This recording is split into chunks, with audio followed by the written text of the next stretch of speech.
So now I'll show you how I install doors. Everybody's a little bit different. Even me and my dad do it a little different. But I would start with the hinge side always. And I pre-check my stud for level. So this one is showing the bottom would be more tight and the top would be out by about a quarter. I usually like to start with the top of the door, but if I wouldn't have checked pre-level and just start with my door tight right here, I'm already screwed when it comes down to the bottom of the door because I have no room to shim out because it's already tight down there. So here we know it's about a quarter inch, so I'll probably start at the top of the door still, and I'll probably start with almost a half so that when we get down to the bottom of the door I still have a quarter inch of shim. And then this side will free flow. Corey will be doing the outside on this one to just do a sight check is what we call it. You're just matching the reveal of the door on that side because everything is going to be off of the swing of the door. So this door is coming in, swinging here. We don't want that door to shut on its own or open on its own, so you need to make sure hinge side is always 100% plumb. So what is plumb? Plumb is level up and down, because technically when you say level, level is reading this way. Plumb is reading perfectly straight and plumb up and down. So right, that would be plumb right there. Which is about a quarter inch. So, sorry, not everyone knows what plumb means. That's true. I didn't when I started. And in the comments you can put, you know, what questions you have or concerns or why somebody does it different. Actually, real quick, Corey, show them why for notching the doors. So here, the door is going to be sitting on the existing hardwood floors where the bottom of my pinky is, but we want the door to come all the way down onto this floor so that you don't see a weird corner in your carpet.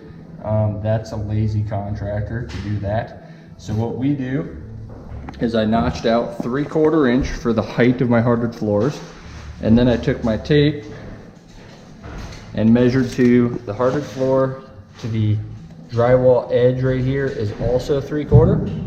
So I left a 3/4 by 3/4 notch down. So this little point will be sitting on the subfloor. This up here will be sitting on the hardwoods. If you accidentally cut this all the way out, you're gonna have a hole right here for mice to get through. Your trim isn't gonna look near as good to it. Your carpet's not gonna tuck. You're always gonna see that little hole. So just think ahead of what's getting covered, what's not getting covered, and that's why I cut it that way. So now we'll install this door.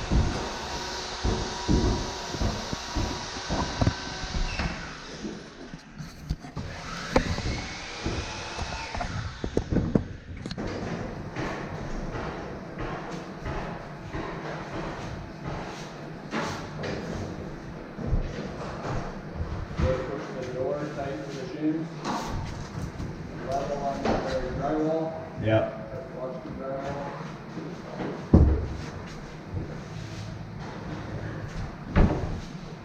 You should be able to attack it as long as you're watching the drywall. Hold on. Come to me a little bit. There. Good. Yep.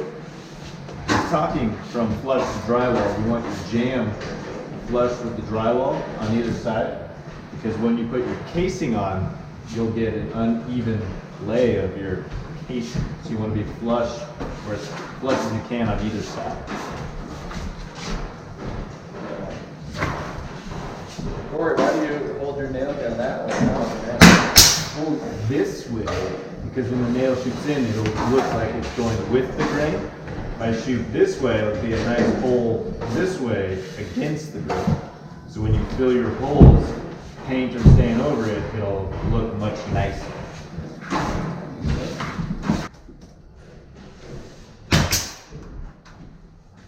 Never let us drive the Torino anymore.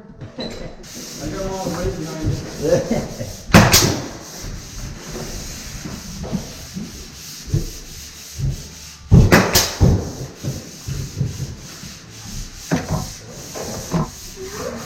So now You may have to adjust this side up or down. See how this is free floating? So to check that, I check on the inside on this reveal. The last door we had to recut it by about 1/8 of an inch because it was sitting up like so, and that's not going to look good. And Raj is behind the camera trimming out, and he wouldn't like it either that the jams don't match or totally wonky. So I'll check it on this side.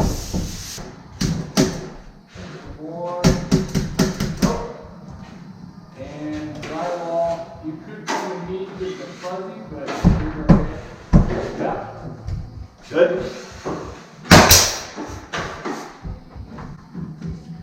That's that one. So on this side of the door, I'm not using a level because you're never going to be able to read a level perfect on both sides of the door jamb. You're going to shut it and it's not going to look proper. You get 1/8 to work with. So what I'm going to check on the inside is the reveal over here, and I'll show you once we get the door installed what the reveal is.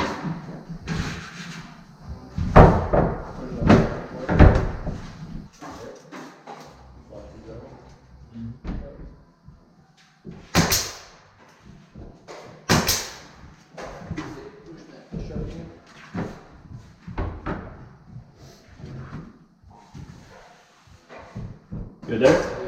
How's your drywall? Drywall is looking good. Okay. Yep, like that.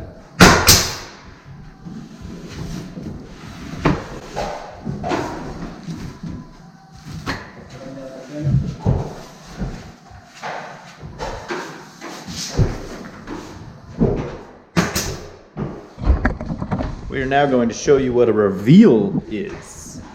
So if this was a bigger door or an exterior door, we would shim the top. When Raj puts his piece of casing on the top, this is already, he's going to be looking at this reveal, and he can always pin a couple nails in there, lift up on the center of this casing if necessary, and then tack that. Since there's not going to be any weight sitting there anyways, it's just an interior door, it'll be fine.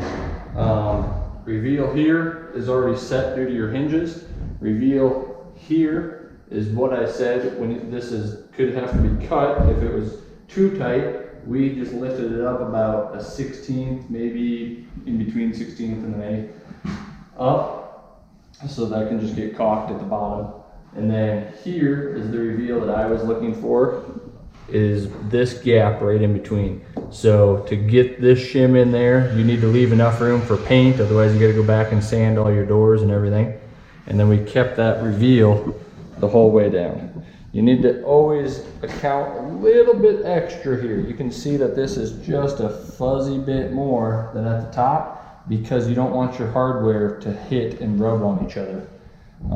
So we always add a little bit there, just, you know, paint and everything, just barely different, and then the whole way. So door doesn't open on its own. You shouldn't have the door opening or closing on its own as long as you kept your hinge side plumb. This one gets paint grade trim around it, so this is the only stain is the actual door. So Raj is coming through, he's in charge of cutting shims, and he'll do all the casing on it. So, and he's not even down there working. Of course, me and Corey are the only ones working. We'll show you what his two sides of casing look like so far. He's coming through, we've already put this door in. He's coming through to put this in. And right now he's gonna be working on our top. And usually the most common style is 45 tops. However, this one we're doing more of a craftsman style. So it's going to be overhung each way by 1.5 inches. And then as you can hear right now downstairs, Raj is routering the edge because this has a slight 1/8 over round over, but when you cut it, it has a square edge on it. Well, once that's painted, it doesn't look the same. So he's routering this top edge, but for this piece, so that it's square sitting here, these will be routed, and then he'll put those tops on. So, and then he labels them left, right, because those measurements could be a little bit different depending on how we had to plumb the door, how the floor in your house is sloping. You also want to leave your about 3/8 reveal right here, because this is a full 3/4 jam on here. If you come to the bathroom, that's still the old one. If you're using the old style, this doesn't come out a full 3/4. So on the hinge plate, or the stopper, it would clear. Well, Raj had to stay back by about 3/8 so that you don't end up hitting this or have to cut these down or cut your casing down. So Typically it's about an 1/8, but Yeah. today we're doing the 3/8 so everything can cover. yes. All right, 10 days later, Raj got the top piece in. So that's what Tyler was talking about versus 45ing them, which is more common. They wanted to do this style. So it hangs over a little bit like that. Thanks, Raj, for finally putting it in. Indubitably, chump.